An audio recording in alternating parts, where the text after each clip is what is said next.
Hello everyone, welcome back to my YouTube channel Studify Hub. My name is Nikita Mittal and currently I am working as TGT Social Science in Delhi Government School. तो हमारी series चल रही है NCERT political science की, जो book है contemporary world politics class 12th की, उसका चैप्टर 4 इंटरनेशनल ऑर्गेनाइजेशन। इस चैप्टर के 3 पार्ट ऑलरेडी अपलोड किए जा चुके हैं। ये पार्ट 4 है जो कि फाइनल पार्ट है। चलिए शुरू करते हैं।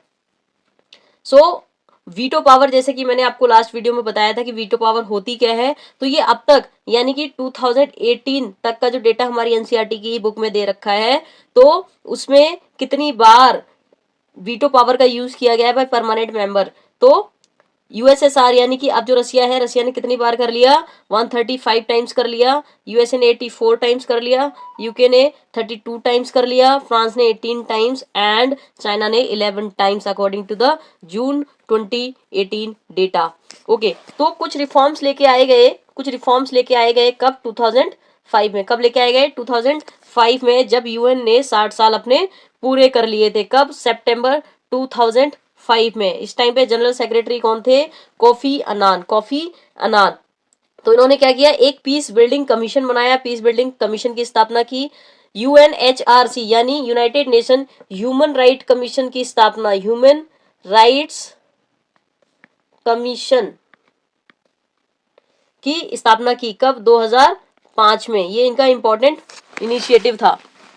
उसके बाद में क्रिएशन ऑफ डेमोक्रेसी फंड की स्थापना की गई और साथ में ट्रस्टीशिप काउंसिल को खत्म करने के लिए एक एग्रीमेंट लाया गया और ये कहा गया any form of terrorism should be condemn, यानी किसी भी तरीके के टेररिज्म को कंडेम किया जाना चाहिए, उसकी आलोचना की जानी चाहिए। और साथ ही इन्होंने एक agreement to achieve the MDG यानी मिलेनियम डेवलपमेंट गोल को अचीव करने के लिए एक एग्रीमेंट साइन किया। और बाद में इस एग्रीमेंट को इम्प्लीमेंट किया किसने, बान की मून ने एसडीजी। कब, 2012 में। तो एक बार हम सस्टेनेबल डेवलपमेंट गोल के बारे में देख लेते हैं, कब से शुरू हुआ और इसके क्या क्या गोल्स रहे हैं। तो सबसे पहले जो इसकी शुरुआत मानी जाती है, अर्थ समिट कब हुआ था, कहाँ हुआ था, रियो डी जेनेरो में हुआ था, जो कि ब्राजील में है। कब हुआ था ये, 1992 को हुआ था। इसमें एक प्रस्ताव पारित किया गया जिसमें 178 कंट्रीज ने पार्टिसिपेट किया, जिसको बोला गया एजेंडा 21। क्या बोला गया, एजेंडा 21। इसमें क्या था, ये एक एक्शन प्लान था ताकि सस्टेनेबल डेवलपमेंट को अचीव किया जा सके, to enhance human life and protect the environment. तो कुछ इसमें एजेंडे रखे गए, यानी कि कुछ टॉपिक रखे गए, कुछ मेन इश्यूज जो ह्यूमन लाइफ को जो है वो इजी बना सकते हैं, आसान बना सकते हैं, एनवायरनमेंट को प्रोटेक्ट कर सकते हैं, कुछ ऐसे इश्यूज को इसमें शामिल किया गया। तो ये एजेंडा 21 था। एजेंडा 21 को 2000 कब, 2000 में मिलेनियम समिट जब हुआ, कहाँ पे, यूएन के हेडक्वार्टर में, न्यूयॉर्क में। तो यूएन जनरल असेंबली ने मिलेनियम डेक्लेरेशन, इसी से प्रभावित होकर एक डेक्लेरेशन लेके आए, मिलेनियम डेक्लेरेशन, जहां पर इन्होंने 8 developmental goals and 18 targets to be achieved by 2015। तो इन्होंने 8 डेवलपमेंट गोल्स को अडॉप्ट किया और साथ में 18 डेवलपमेंट गोल्स का टारगेट किया, अचीव किया जाएंगे कब तक, 2015 तक का इन्होंने टारगेट रखा। और 2015 तक आते आते यूएन सस्टेनेबल डेवलपमेंट समिट होता है 2015 में, और यहाँ पर एक सस्टेनेबल डेवलपमेंट एजेंडा 2030 के लिए अपनाया जाता है, जिसमें 17 एसडीजीज यानी 17 सस्टेनेबल डेवलपमेंट गोल्स को अचीव करने की बात की जाती है। कब तक, 2030 तक। ठीक है, अब ये 17 डेवलपमेंट गोल कौन कौन से हैं, 17 सस्टेनेबल डेवलपमेंट गोल कौन कौन से हैं, कि पूरी तरीके से जो है पॉवर्टी को खत्म किया जाना चाहिए, पहला। दूसरा, जीरो हंगर होना चाहिए। तीसरा, गुड हेल्थ एंड वेलबींग। चौथा, क्वालिटी एजुकेशन। पांचवा, जेंडर इक्वालिटी। छठा, क्लीन वाटर एंड सैनिटेशन। सातवां, अफोर्डेबल एंड क्लीन एनर्जी। आठवां, decent work and economic growth. नौवां, इंडस्ट्री इनोवेशन एंड इंफ्रास्ट्रक्चर। 10वां, रिड्यूस इनइक्वालिटी यानी इनइक्वालिटीज को रिड्यूस किया जाना चाहिए। और 11वें की बात की जाती है तो सस्टेनेबल सिटीज एंड कम्युनिटीज। 12वां, रिस्पॉन्सिबल कंजम्पशन एंड प्रोडक्शन। 13 जो है आपका क्लाइमेट एक्शन। 14 है आपका लाइफ बिलो वाटर। 15 आपका लाइफ ऑन लैंड, 16 आपका पीस जस्टिस एंड इंस्टीट्यूशन और 17 आपका पार्टनरशिप फॉर द गोल्स। अब ये जो सारे 17 मैंने आपको गोल्स बताए हैं, तो ये एग्जाम में पूछ लिया जाता है कि पहला कौन सा है, दूसरा कौन सा है, तीसरा कौन सा है, या फिर क्लीन वाटर एंड सैनिटेशन कौन सा सस्टेनेबल डेवलपमेंट गोल है, तो ये छठवां सस्टेनेबल डेवलपमेंट गोल है। नो पॉवर्टी कौन सा है, फर्स्ट, दूसरा जीरो हंगर। तो ये क्वेश्चन एग्जाम में पूछ लिए जाते हैं, इसलिए पूरा डेटा आपको कहीं ना कहीं थोड़ा बहुत याद करके चलना है। ओके, सो 2012 में इनको इम्प्लीमेंट करने की बात की गई और 2015 में जब समिट होती है तो एक एजेंडा निर्धारित किया गया 2030 तक इन जो गोल है इनको अचीव कर लिया जाएगा। Why do India demanded more permanent role in UNSC. अब ये सवाल उठता है कि इंडिया को परमानेंट मेंबर क्यों बनना है, इंडिया को परमानेंट मेंबर क्यों बनना है। जैसे कि हमने लास्ट वीडियो में देखा कि इंडिया जो है सारे क्राइटेरिया जो यूएनएससी की मेंबरशिप के लिए चाहिए सारे क्राइटेरिया को फुलफिल करता है, और साथ में यूएन पीस कीपिंग फोर्स जो है यूएनपीकेएफ उसमें भी अपनी सेना को भेजता है, और यूएनएससी का 8 बार ये नॉन परमानेंट मेंबर रह चुका है। कौन, इंडिया। अब तक 8 बार यूएनएससी का नॉन परमानेंट मेंबर इंडिया रह चुका है। साथ ही ये रेगुलर कंट्रीब्यूटर है किसमें, यूएन बजट में। लार्जेस्ट डेमोक्रेसी है इंडिया, न्यूक्लियर वेपन स्टेट है, और ये राइजिंग इकोनॉमी है with 4 trillion US dollar. Okay, so other countries, और कौन कौन सी कंट्रीज है दावेदार हैं, ब्राजील है, जापान है, और साथ में साउथ अफ्रीका। ये कंट्रीज जो है वो दावेदार हैं, जो दावेदारी करती हैं कि हमें परमानेंट मेंबरशिप मिलनी चाहिए यूएनएससी में। अब यूएन को अगर हम यूनिपोलर वर्ल्ड में देखें, यानी कि जब सोल सुपर पावर यूएस है इस टाइम पर और 1992 के बाद, तो यूएन कहाँ खड़ा है, UN stand as the only, US stands as the only super power, hence its power can not be easily checked. यानी कि इसको जल्दी से जो है चैलेंज नहीं किया जा सकता, क्योंकि यूएस इतना ज्यादा डेवलप्ड है, इतना ज्यादा मिलिटरीली स्ट्रांग है कि उसको कोई भी सिंगल कंट्री जो है चैलेंज नहीं कर सकती। सिंगल लार्जेस्ट कंट्रीब्यूटर है टू द यूएन, और अराउंड 25% ये जो है यूएन में यूएन बजट में कंट्रीब्यूट करता है। इकोनॉमिक पावर है, मिलिट्री पावर है, और ये मोस्ट ऑफ द कंट्रीज को जो है जो जो मिलिट्री वेपन्स हैं वो सप्लाई करता है। UN is located in the US, और UN itself is located in the US. तो यूएन के जो 5 प्रिंसिपल ऑर्गन्स हैं उनके मेन हेडक्वार्टर कहाँ पे है, यूएस में, यानी कि न्यूयॉर्क में। तो यूएन लोकेटेड ही वही है, यूएन को स्टार्ट ही यूएसए ने किया, यूएस के राष्ट्रपति ने, और फाइनेंशियली भी पावरफुल है ये कंट्री। तो UN is not there for a great balance to the US. तो यूएस की पावर को यूएन कंट्रोल नहीं कर सकता, अगर ये सोचा जाए as a world platform, world organization, ये यूएस की पावर को कंट्रोल नहीं कर सकता। Nevertheless in a unipolar world in which the US is dominant, यहाँ पर यूएस क्या है, dominant, UN can and has served to bring the US and the rest of the world into discussion over various issue.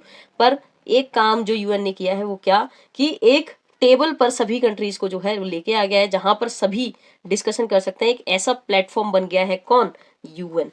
The UN is an imperfect body but without it world would be verse of. तो हम UN को एक imperfect body कह सकते हैं, जहां पर सारी पावर कुछ ही कंट्रीज के पास है, लेकिन अगर इसके बिना वर्ल्ड को अगर इमेजिन किया जाए तो इससे ज्यादा ही खतरनाक हो सकता है।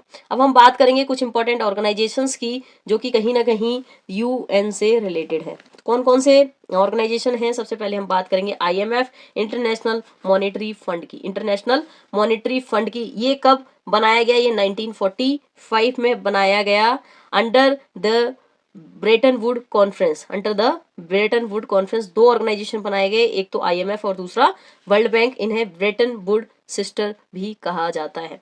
तो इसको कब बनाया गया, conceived at a UN conference in Bretton Woods US in 1944 में इसका प्रस्ताव लाया गया और 1945 में इसको बना दिया गया। प्रेजेंट जो हेड है इनकी वो है क्रिस्टलीना जॉर्जीवा। ये मोस्टली क्वेश्चन पूछा जाता है। Present head of IMF is Kristalina Georgieva, और इसका हेडक्वार्टर कहाँ पे है, वॉशिंगटन डीसी में। इसका हेडक्वार्टर कहाँ पे है, वॉशिंगटन डीसी में। और टोटल मेंबर है इसमें 189, यूएन में 193 है, आईएमएफ में 189 टोटल मेंबर है। और रिसेंट जो लेटेस्ट मेंबर जिसने ज्वाइन किया है वो है नॉरू, और इसने कब ज्वाइन किया, 2016 में। ये क्वेश्चन भी पूछा जाता है।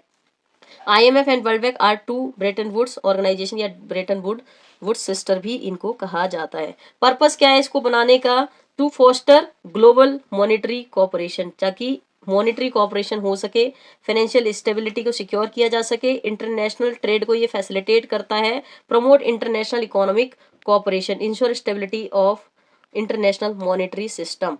तो ये मॉनेटरी सिस्टम बेसिकली पैसे के लेन देन की, ये पैसे के लेन देन को पूरी तरीके से देखता है कि किसी भी तरीके की कोई गड़बड़ ना हो। तो ये किसका काम है? आईएमएफ का। बेसिकली ट्रेड में जो मॉनेटरी ट्रांजैक्शंस होती हैं उनकी देखरेख करने का काम किसका है? आईएमएफ का। दूसरा वर्ल्ड बैंक, बैंक से ही समझ जाओगे ये क्या करेगा, या तो लोन देगा, बैंक का मतलब क्या हो गया? लोन देगा। तो इसको जो है 1944 में स्टैब्लिश किया गया। इसका हेडक्वार्टर है वॉशिंगटन डीसी में। इसके जो प्रेजेंट हेड है वो है Ajay Banga, Ajay Banga. It is an international financial institution. ये कैसा इंस्टीट्यूशन है? फाइनेंशियल इंस्टीट्यूशन, जो कि क्या प्रोवाइड करता है? लोन प्रोवाइड करता है एंड ग्रांट्स प्रोवाइड करता है to the government of low and middle income countries for the purpose of economic development. तो ये लोन और ग्रांट्स जो है, जो कंट्रीज लो और मिडिल इनकम वाली हैं उनको लोन और ग्रांट्स देता है। Note, it is dominated by few developed countries. These countries choose the leadership and senior management of the bank. तो ये कुछ जो जिस तरीके से यूएन में कुछ ही कंट्रीज का इन्फ्लुएंस है, उसी तरीके से आईएमएफ और वर्ल्ड बैंक दोनों में ही कुछ ही कंट्री जो डेवलप्ड कंट्रीज हैं, जैसे यूके, यूएसए, रशिया, फ्रांस, तो इन सब कंट्रीज का कहीं ना कहीं बहुत ज़्यादा इन्फ्लुएंस है। क्यों? क्योंकि इनकी लीडरशिप को, मैनेजमेंट को यही जो कंट्रीज हैं वो चुनती हैं। It is criticized for setting the economic agenda for poorer countries, attaching stringent condition to its loan and forcing free market reform. अब क्यों? इसका काम क्या है? लोन देना। इसका काम क्या है?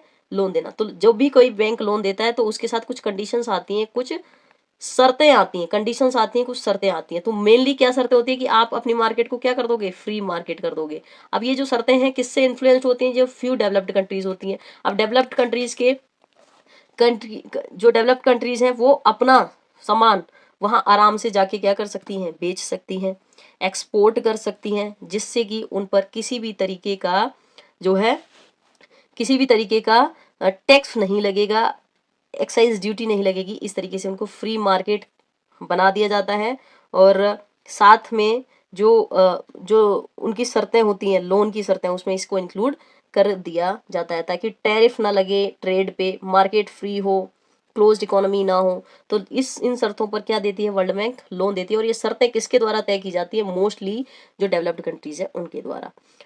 अब बात करेंगे वर्ल्ड ट्रेड ऑर्गेनाइजेशन की। वर्ल्ड ट्रेड ऑर्गेनाइजेशन की, ये वर्ल्ड ट्रेड ऑर्गेनाइजेशन की तरह ही पहले एक ऑर्गेनाइजेशन था, general agreement on trade and tariff. General agreement on trades and tariff, इसको भी 1945 में ही बनाया गया था। साथ में 1945 में बनाया गया था और इसी का नाम बदल के अब क्या रख दिया? World Trade Organization. कब? 1995 में। इसका हेडक्वार्टर कहाँ पे है? जेनेवा, स्विट्जरलैंड में इसका headquarter. Total member countries present में 164 कंट्रीज हैं। और ये भी कहीं ना कहीं यूएस, ईयू और जापान जैसी मेजर इकोनॉमिक पावर से इन्फ्लुएंस्ड होता है। इसके हेड कौन है? Nosy ओकोंजा, nosy ओकोंजा। ठीक है, तो इसका मेन काम क्या है? जो भी वर्ल्ड ट्रेड होता है उसको मॉनिटर करने का काम किसका है? वर्ल्ड ट्रेड ऑर्गेनाइजेशन का। IAEA, international atomic energy agency, international atomic energy agency, ये किसको रिपोर्ट करती है? यूनाइटेड नेशन जनरल असेंबली और United United nation security council को ये बॉडी जो है रिपोर्ट करती है। इसको जो इस्टेब्लिश किया गया था 1957 में, इसको इस्टेब्लिश किया गया। इसके प्रेजेंट हेड है राफाइल ग्रोसी। हेडक्वार्टर है इसका वियना, ऑस्ट्रिया में। इसका मेन काम क्या है? To implement atoms for peace proposal by US president Dwight Eisenhower.